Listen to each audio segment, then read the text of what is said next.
नमस्कार, आप देख रहे हैं 4 PM और मैं हूं अभिषेक मिश्रा। एनडीए में सीट शेयरिंग को लेकर एक सीक्रेट मीटिंग पटना में हुई है और ये जानकारी निकलकर सामने आ रही है।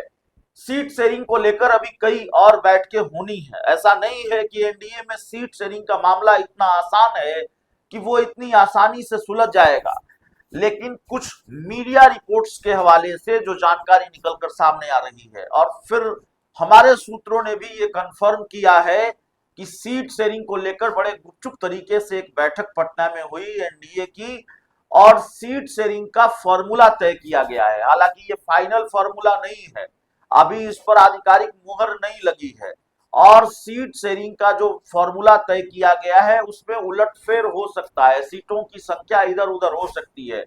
लेकिन सवाल यह है कि इंडिया एनडीए गठबंधन में सीट शेयरिंग के फॉर्मूले पर अगर आधिकारिक मुहर लगी है, मतलब लगेगी, या कोई फॉर्मूला तय किया गया है, तो ज्यादा माइनस में कौन है?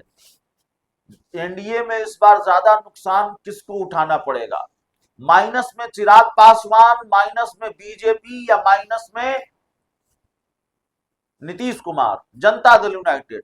देखिए, माइनस में तो चिराग पासवान को भी रहना होगा, माइनस में तो बीजेपी को भी रहना होगा, माइनस में जेडीयू को भी रहना होगा, लेकिन ज्यादा माइनस में कौन होगा? ये बड़ा सवाल है। ज्यादा नुकसान किसको है, ज्यादा घाटे में कौन है? तो जो फॉर्मूला एनडीए गठबंधन की, माफ कीजिएगा, इंडिया गठबंधन में भी सीट शेयरिंग को लेकर बहुत कुछ चल रहा है, तो जुबा पर इंडिया गठबंधन भी आ जाता है। और बिहार में दो ही खेमे हैं, राजनीतिक खेमे, एक इंडिया गठबंधन है, एक एनडीए है। तो कई बार जुबान फिसल भी जाती है, एनडीए की जगह इंडिया गठबंधन जुबान पर आ जाता है। तो हम एनडीए की बात कर रहे हैं, इसको पहले क्लियर कर लें। हम एनडीए में सीट शेयरिंग की बात कर रहे हैं और एनडीए में सीट शेयरिंग को लेकर एक सीक्रेट मीटिंग पटना में हुई, जिसके तहत यह फार्मूला तय किया गया है कि 102 सीटों पर जनता दल यूनाइटेड लड़ेगी, 101 सीटों पर बीजेपी लड़ेगी और बाकी बची हुई सीटों में चिराग पासवान की पार्टी, जीतन राम मांझी की पार्टी और उपेंद्र कुशवाहा की पार्टी लड़ेगी। ये कुछ मीडिया रिपोर्ट्स के हवाले से खबर है। हमारे सूत्रों ने भी ये जानकारी दी है कि ऐसे ही फॉर्मूले पर बात हो रही है, बस एक सीट या दो सीट जेडीयू बीजेपी से ज्यादा लड़ेगी। भारतीय जनता पार्टी इस बात को लेकर भी कन्विंस कर रही है या दबाव बनाने की कोशिश कर रही है जेडीयू पर कि भाई आपका जो स्ट्राइक रेट रहा था 2020 के विधानसभा चुनाव में वो बहुत खराब रहा था, लेकिन जेडीयू को ये पता है और बीजेपी भी जानती है ये कैसे खराब रहा था। चिराग पासवान और बीजेपी दोनों इसके लिए जिम्मेवार थे। तो खैर, जनता दल यूनाइटेड ने या नीतीश कुमार ने भारतीय जनता पार्टी को राहत दे दी है इस मामले में, ऐसा लगता है। जेडीयू ने भारतीय जनता पार्टी को वक्स दिया है, भारतीय जनता पार्टी की चिंताएं थोड़ी कम कर दी हैं, ऐसा लगता है। जो फार्मूला निकलकर सामने आ रहा है, हालांकि बीजेपी की टेंशन नीतीश कुमार बढ़ाने वाले हैं, क्योंकि खबर दूसरी भी है कि जेडीयू अड़ गई है, नीतीश कुमार अड़ गए हैं कि पहले सीएम वाला मामला क्लियर कर दीजिए, तो पहले सीट पर आ जाते हैं।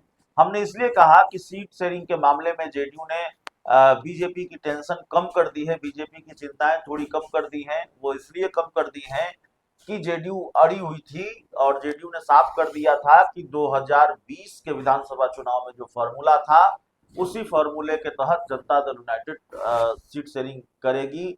जेडीयू 115 सीटों पर लड़ी थी, 2020 में 115 सीटों पर लड़ेगी। आप कम से कम हमको 115 सीटें दें। सवाल ये था कि 115 अगर जेडीयू लेगी तो फिर 100 सीटों से कम पर बीजेपी भी नहीं लड़ेगी, तो चिराग पासवान भी दब जाएंगे अगर आप उनको 10-15 सीटों में समेटने की कोशिश करेंगे। तो मामला बिगड़ता हुआ दिख रहा था। जनता दल यूनाइटेड पीछे हटी है और जेडीयू 10-12 सीट कम पर लड़ेगी। जेडीयू 102-103 सीटों पर चुनाव लड़ सकती है, जो फैसला हुआ है, या जो बैठक में सीट शेयरिंग का फॉर्मूला निकलकर सामने आ रहा है। फैसला इसलिए हम नहीं कर सकते क्योंकि न तो अभी इसको लेकर कोई आधिकारिक ऐलान हुआ है और न ही सीट शेयरिंग को लेकर कोई फाइनल मीटिंग हुई है। एक मीटिंग पटना में, हमने आपको बताया कि नीतीश कुमार दिल्ली गए हैं, तो दिल्ली में भी बीजेपी के नेताओं के साथ उनकी बातचीत होगी सीट शेयरिंग को लेकर। लेकिन उस मीटिंग को भी आप फाइनल मीटिंग नहीं कर सकते, और पटना की जिस मीटिंग की हम चर्चा कर रहे हैं वो भी कोई फाइनल मीटिंग नहीं है। लेकिन सीट शेयरिंग को लेकर चर्चा हुई है, सीट शेयरिंग को लेकर बातचीत हुई है एनडीए में, और एनडीए के दलों की बैठक हुई है, और फॉर्मूला यही निकला है कि बीजेपी 101 सीटों पर लड़ेगी, जेडीयू 102 103 सीटों पर लड़ेगी, और चिराग पासवान 26 से 28 सीटों पर चुनाव लड़ेंगे।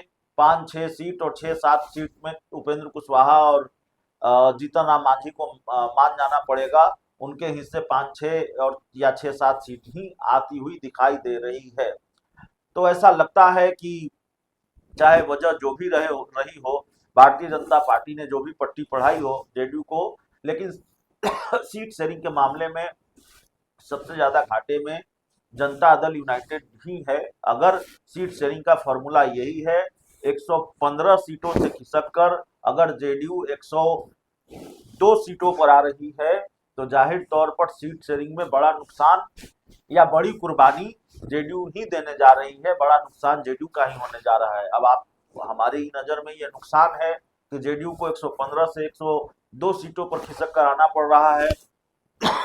जेडीयू इसको कुर्बानी कर सकती है, जेडीयू इसको गठबंधन के लिए त्याग कर सकती है, क्योंकि राजनीतिक दलों की डिक्शनरी में ऐसे मौकों पर इसी तरह के शब्द होते हैं।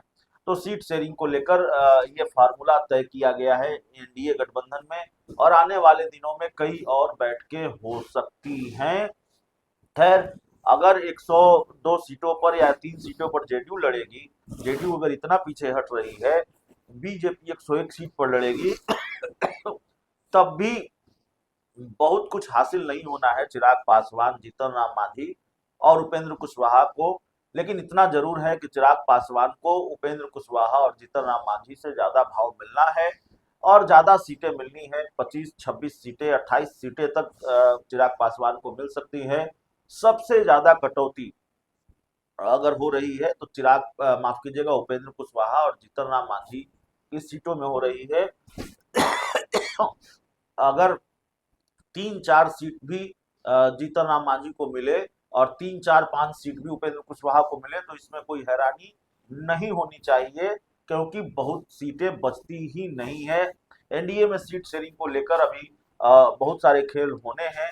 एक सीक्रेट मीटिंग की खबर आई जो हमने आपको बताई, दिल्ली में तो हो ही रही है। नीतीश कुमार दिल्ली गए तो जाहिर है मिले ही होंगे, सीक्रेट मीटिंग हुई ही होगी, और सीएम को लेकर भी चर्चा है कि भाई क्लियर करने को जेडीयू का दबाव है कि बीजेपी क्लियर करे, बीजेपी का शीर्ष नेतृत्व पीएम मोदी अमित शाह क्लियर करें। ये कोई छुपा हुआ खेल नहीं चलेगा। लेकिन सीट शेयरिंग को लेकर भी अब रफ्तार पकड़ा है मामला एनडीए गठबंधन में, और सीट शेयरिंग को लेकर भी अब कवायद तेज हो चली है। बहुत बहुत धन्यवाद।